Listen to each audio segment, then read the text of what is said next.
সাধারণ মানুষের দৈনন্দিন জীবনে প্রভাব পড়ে বাজেটের এমন বিষয়গুলোর দিকে নজর থাকে সবার। 2026-27 অর্থবছরে জাতীয় বাজেটে সাধারণ মানুষকে স্বস্তি দিতে অনেক পণ্য ও সেবার ভ্যাট ট্যাক্স কমানো হচ্ছে। এতে যেমন দাম কমবে বেশ কিছু পণ্যের, একইভাবে কিছু পণ্যের দাম বাড়বেও। এবার বাজেটে কোন পণ্যের দাম কমলো আর কোনটির দাম বাড়লো তা নিয়ে দেখুন FM বাজেটের রিপোর্ট।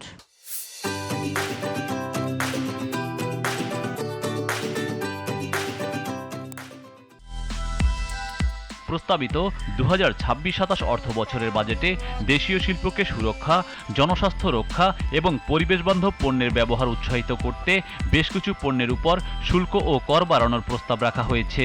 সেজন্য বেশ কিছু পণ্যের আমদানি খরচ ও বাজার মূল্য বৃদ্ধি পেতে পারে। এছাড়া আমদানি নির্ভর সামগ্রী ও বিলাসী পণ্যের দাম বাড়বে। প্রস্তাবিত বাজেটে সিগারেটের সব স্তরের মূল্যসীমা সম্পূরক শুল্ক বাড়ানোয় সিগারেট ও নিকোটিনজাত পণ্যের দাম বাড়বে। দেশে উৎপাদিত অ্যালকোহলের উপর লিটার প্রতি 500 টাকা ভ্যাট আরোপ করা হয়েছে। দাম বাড়বে পরিবেশের জন্য ক্ষতিকর তেলচালিত গাড়ি, বিদেশি গ্যাস সিলিন্ডার, বিদেশি মধু, আমদানিকৃত পাঙ্গাস মাছ, বিদেশি খাদ্যদ্রব্য। এছাড়া কাজু বাদামে আমদানি শুল্ক 5% থেকে বাড়িয়ে 25% করা হয়েছে। ফলে আমদানিকৃত কাজু বাদামের বাজার দর বাড়বে। রড তৈরির বিভিন্ন উপকরণের উপর ভ্যাট বাড়ানো হয়েছে। এতে রডের দাম বাড়বে। স্থানীয় শিল্পের সুরক্ষার জন্য দাম বাড়বে সাইকেলের। দাম বাড়বে শুল্ক কর ও শুল্কায়ন মূল্য বাড়ানোর কারণে বিদেশি টাইলস, স্যানিটারি ওয়্যার ও বেসিন, বিদেশি ফোম, বিদেশি মাইক্রোওয়েভ ওভেন, খেলনা ইত্যাদির দাম বাড়তে পারে। ভুট্টা দানা থেকে তৈরি মেইজ স্টার্চের আমদানি শুল্ক 15% থেকে বাড়িয়ে 25% করার প্রস্তাব করা হয়েছে। এটি খাদ্য, টেক্সটাইল, ঔষধ ও বিভিন্ন শিল্পে ব্যবহৃত হয়। এতে সংশ্লিষ্ট পণ্যের দাম বাড়তে পারে।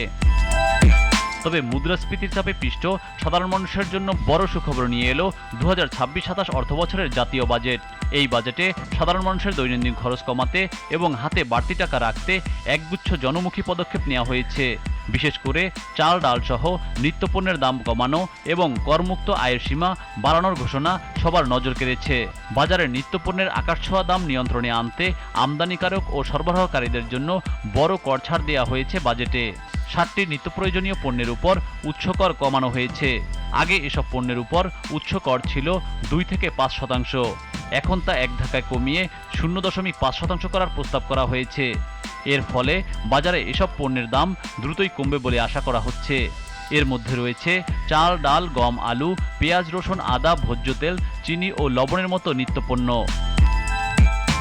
চিকিৎসার খরচ সাশ্রয় করতে বাজেটে বিশেষ নজর দেওয়া হয়েছে। কিডনি রোগীদের ডায়ালিসিস ফিল্টার আমদানিতে সব ধরনের কর ও ভ্যাট প্রত্যাহার করা হয়েছে। এর ফলে প্রতিবার ডায়ালিসিসের খরচ প্রায় 800 টাকা কমবে। এছাড়া হার্টের রিংয়ের দাম প্রায় 20,000 টাকা এবং চোখের লেন্সের দাম 5,000 টাকা পর্যন্ত কমানোর জন্য ছাড়ের ঘোষণা দেওয়া হয়েছে। প্রযুক্তির ব্যবহার বাড়াতে এবং সাধারণের খরচ কমাতে মোবাইল ফোনের সিম কার্ডের উপর থাকা 300 টাকা ট্যাক্স পুরোপুরি তুলে দেওয়া হয়েছে। ফলে দাম কমবে মোবাইল ফোন ও ইন্টারনেটেরও।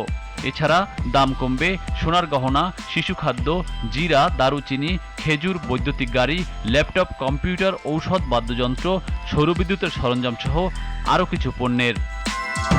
এছাড়াও প্রবীণদের জন্য ট্রেন টিকিট ফ্রি করে জ্যেষ্ঠ নাগরিকদের সম্মান জানাতে অর্থমন্ত্রী একটি ঐতিহাসিক ঘোষণা দিয়েছেন। এখন থেকে 65 বছরের বেশি বয়সী নাগরিকরা ট্রেনে সম্পূর্ণ বিনামূল্যে ভ্রমণ করতে পারবেন। এছাড়াও মেট্রো রেলে ভ্রমণের ক্ষেত্রে তারা 25% ছাড় পাবেন।